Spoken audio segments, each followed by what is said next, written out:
विकास अपने दोस्तों के साथ एक जंगल की यात्रा पर जाता है। वे सभी उत्साहित होते हैं, लेकिन जैसे जैसे वे जंगल में अंदर की ओर बढ़ते हैं, वातावरण बदलने लगता है। अचानक हवा ठंडी हो जाती है और पेड़ रहस्यमय तरीके से हिलने लगते हैं। जंगल में चलते चलते विकास और उसके दोस्त रास्ता भटक जाते हैं। अचानक उनके सामने एक पुरानी टूटी फूटी झोपड़ी दिखाई देती है।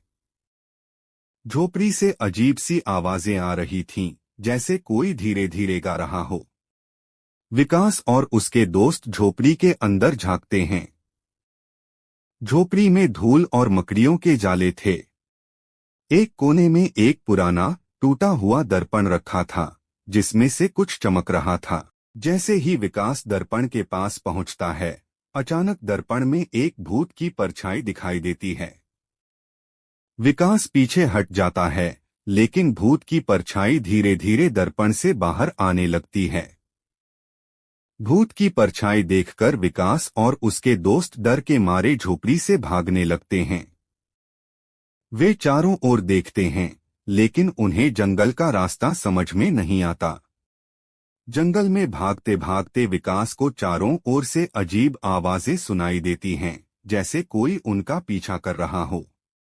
उसकी धड़कन तेज हो जाती है और वह अपने दोस्तों को पकड़कर दौड़ने लगता है।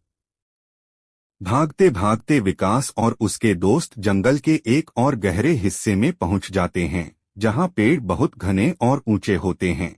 वहां अचानक सब शांत हो जाता है। विकास को अचानक एक छुपा हुआ रास्ता दिखाई देता है, जो सीधे जंगल के बाहर की ओर जाता है। वह अपने दोस्तों को इशारा करता है और वे उस रास्ते की ओर भागते हैं। विकास और उसके दोस्त आखिरकार जंगल से बाहर निकल आते हैं। बाहर निकलते ही उन्हें एहसास होता है कि वे एक बहुत बड़ी मुसीबत से बच निकले हैं। विकास और उसके दोस्तों को समझ में आ गया कि जंगल में जो भी हुआ, वह असल में एक डरावनी परछाई का खेल था। वे सब हंसते हुए घर की ओर बढ़ते हैं।